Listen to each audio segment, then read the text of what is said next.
Welcome into the Cowboys Report. Tom Downey here. It is a month-long sub-battle against the 4 NFC East channels at Chat Sports, and we are in third and not that close to catching up. Let's get that changed. Do you want free Cowboys videos every single day throughout the offseason, preseason, regular season, postseason, and more? Hit that sub button right now. We begin with some trade rumors that are out there. Alvin Kamara, once again, leading the way here. Fansided, pushing for a trade idea. Kamara skipped the final day of Saints minicamp. He's unhappy. Maybe they trade him. But is that a good idea for Dallas?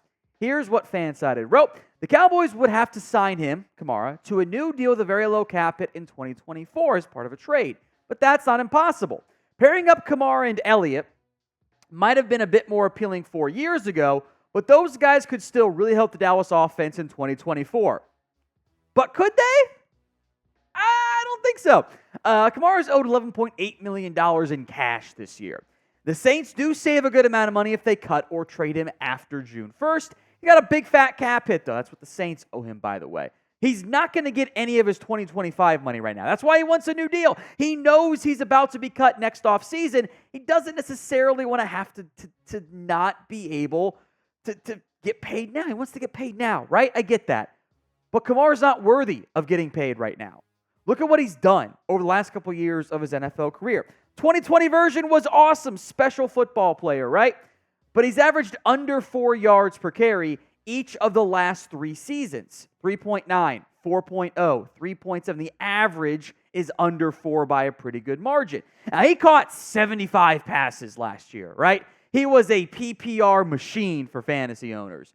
But it wasn't a good average. It was 6.2 yards per catch. It's about as low as you'll see in the entire NFL. It just wasn't very good, which seems significant and noteworthy to me. And the advanced metrics are not very good either. 38.3% success rate. The first 4 stats are all per Summer Sports. 34th out of 62. It's not great. Under 2 yards after contact. The prime Alvin Kamara, comment, obviously, is the exact type of player the Cowboys don't have. An explosive play, big play machine. He wasn't explosive last year. He didn't create much after yards created, which is based on like down and distance and boxes and stuff. His rush yards over expected has actually been pretty poor 3 out of the last 5 years. 46th out of 49 qualifying backs on next-gen stats. That's bad. I don't want him. I don't want to give him a new contract. No. I don't want to pay him. He's an older running back on the decline. I'm totally out on that. If it gets cut, sure, 1-year deal, we can try that. I'm not, because I don't have to guarantee him his base salary, right? I'm not doing a 2-year, $10 or $12 million deal for Kamara. No. So would you trade for Alvin? I think 2 years, 12 is a generous contract offer. Would he probably still say no to? T for trade, P for pass. Let me know at the pinned comment of today's show. Stephon Gilmore is still one of the best unsigned free agents, and Marcus Mosher over at 33rd Team, I think a pretty good article. Why is nobody seemingly interested? Because there hasn't been a lot of buzz there. Some Carolina stuff. He had been linked to the Patriots, but they have not made a contract offer to him. They haven't really talked much there. Dallas hasn't shown much interest either. So what's going on here? Some reasons why. First up, the age for Stephon Gilmore is an issue. Gilmore is one of the oldest corners in football. In fact, if he were to sign, whether today, tomorrow, a month from now, whenever, turns 34 after week 1, he would be the oldest active signed cornerback in the NFL. Now, Patrick Peterson's older. He's unsigned as well. There's only like 5 corners over the age of 31 on NFL, 4 corners on an active roster. It's a young man's game.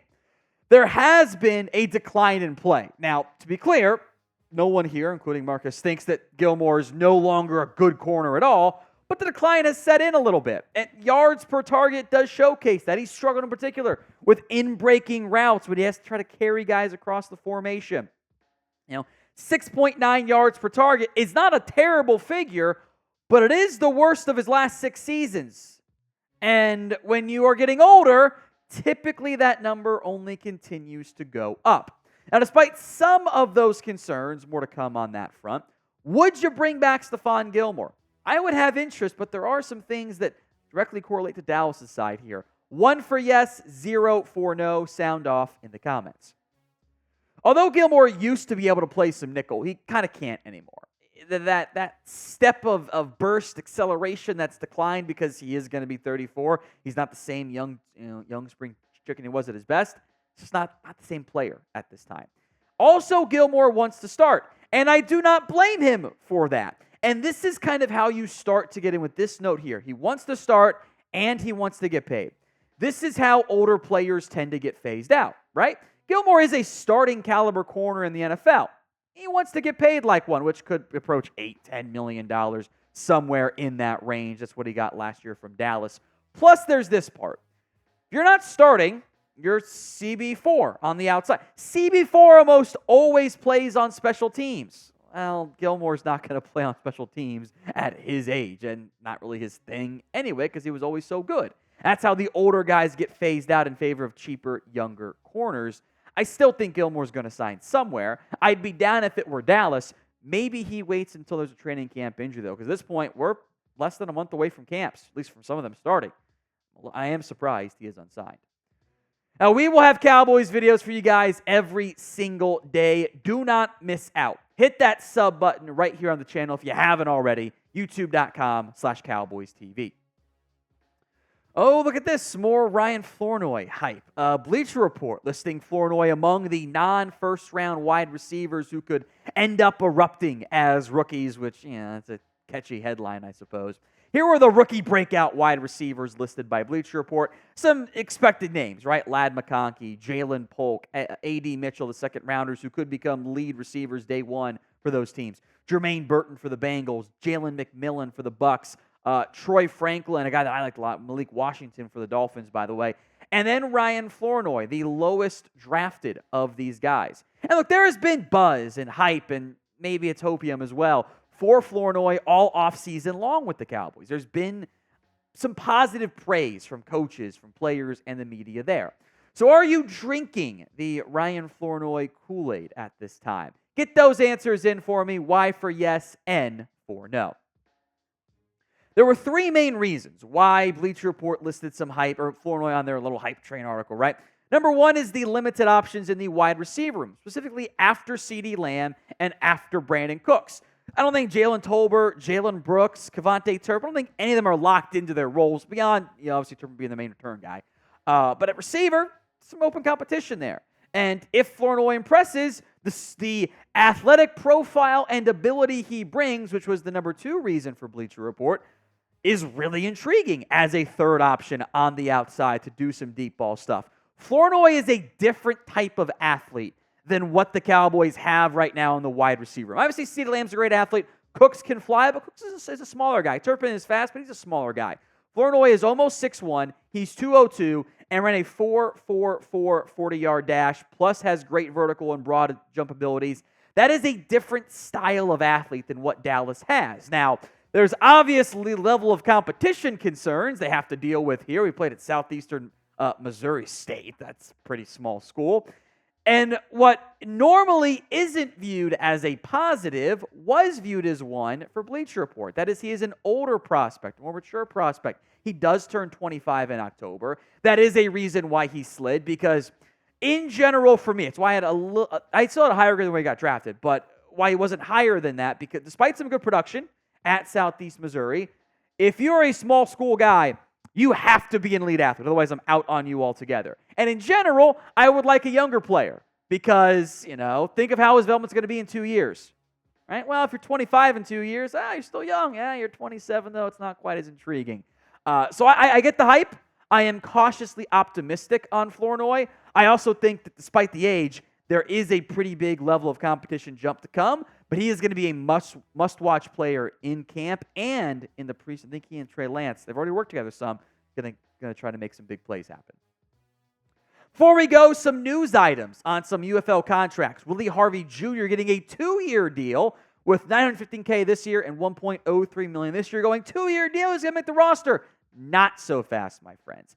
This is basically a modified undrafted free agent deal. Harvey's barely played in the NFL. He's played 4 games over 2 years. This takes him up into his restricted free agency year. So it's no different than a UDFA with 0 years of experience. He's got what amounts to one kind of sort of playing over 2 years or 3 years technically, but he wouldn't be an RFA until after 2025. So that's why it's a default 2-year deal. A lot of those UFL guys getting 3-year deals, they haven't played really in the NFL. So I haven't seen any guaranteed money for Harvey. He is in a roster battle. So too is Gareon Conley. 1 year, $1.06 million. A little bit more than Harvey because of years accrued. He's more of a veteran, so he gets paid a little bit more. It's still a vet minimum deal for Conley. Now, there was an injury waiver per Aaron Wilson with this contract signing. I would wager all of my money, the little that I have, that it is a ankle injury waiver. He had a lot of bad ankle injuries, big issues in Houston. If he injures it again, then it's like, okay, we knew this going in was going to be a thing. We're going to move on. Kind of like, to a lesser extent, remember the Gerald McCoy, the thigh injury waiver that he ended up tearing and had to sit out, and the Cowboys got some signing bonus money back. Not really an issue for Conley, but it's just an acknowledgement, hey, this is a thing, and if it happens again, we're going to have to move on, and both sides know that going in.